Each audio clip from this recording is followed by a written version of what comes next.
கேட்கிறார், அல்லாஹ்வுடைய தூதரை, ஒரு பெண்மணி இருக்கிறார்கள், அந்த பெண் 5 நேர தொழுகையை நிறைவேற்றுகிறாள், ரமதானுடைய பகல் பொழுதில் நோன்பை நோக்கிறாள், அல்லாஹ்வுடைய பாதையில் தான தர்மங்களை செய்கிறாள், இரவில் நின்று வணங்குகிறாள்.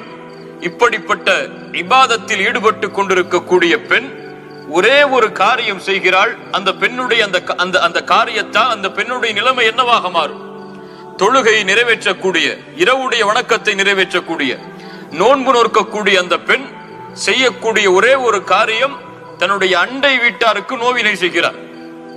ரசூலுல்லாஹி ஸல்லல்லாஹு அலைஹி வஸல்லம் சொன்னார்கள், அந்த பெண் இரவு நேர தொழுகையை தொழுதாலும் நோன்பை வைத்தாலும் என்ன காரியத்தை செய்து கொண்டிருந்தாலும் அண்டை வீட்டாருக்கு நோவினை செய்யும் காரணத்தால் சொன்னார்கள், லா கைர ஃபீஹா, அந்த பெண்ணிடத்தில் எந்த நன்மையும் கிடையாது, அந்த பெண் நரகத்தை சார்ந்தவள் என்று.